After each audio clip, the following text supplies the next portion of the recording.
Hey guys, so another week went by since my wife died and I'm still getting rid of her stuff. It's kind of emotionally draining doing that. I spent a lot of time going through stuff and throwing it in the dumpster yesterday afternoon.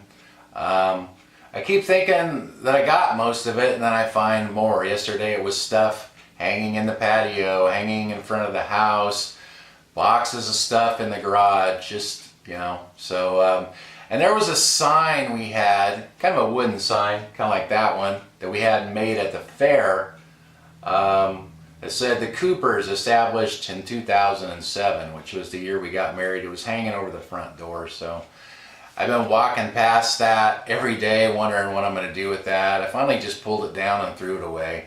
I realized there's no Coopers anymore. I was joking with my daughter saying one day I could cross the S off and just say the Cooper, and she's like, well, that's sad. I'm like, yeah. So I end up just throwing away. Sometimes sometimes when I get going I just start throwing stuff away. What I realize is a lot of the stuff that is important to us was important to her. It's important to you. When you die, nobody really cares about it but you. So some of this stuff I suppose I could take to the Goodwill or whatever, but most of it's not really worth anything anyway. Just a lot of knickknacks and stuff like that. So yeah, I did that, and it keeps coming up. I went to the dentist yesterday. I found a new dentist here in town, so getting my teeth clean. The lady's all, oh, so do you have plans for the summer? Any fun stuff planned? I'm like, my wife just died, so probably not. She's like, oh, I'm so sorry. Then night before last, I was out throwing a few things of hers in the dumpster, and the neighbor across the way, he's like, oh man, I'm so sorry. We just heard. We didn't know. We noticed we hadn't heard the bird in a while and stuff, but we just found out. Someone just told us. So it always comes up over and over, and you kind of have to go through it. But and people don't know. I mean, they all mean well and they all feel bad, but just keeps coming up over and over. But the positive thing that I did notice, some of the stuff I was carrying over to the dumpster was fairly heavy, not super heavy, but for me it was heavy. And I noticed that my lower back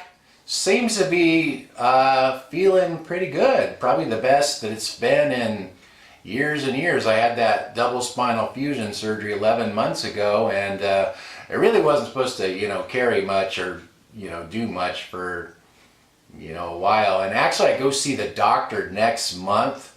I went and got the x-rays done, I guess maybe 2 weeks ago now, and I looked at them and everything, and you can see all the hardware and stuff, but I don't know how to tell, if everything's fusing together properly. He'll have to look at that, and hopefully he'll say it looks good, because I'm starting to feel pretty good. So I would say that's probably the one positive thing that I'm focusing on right now, is my back seems to be doing pretty good. I'm actually, when I walk, not as much pain in my feet and my legs. I'm actually noticing I could walk a little bit faster, so I'm encouraged about that.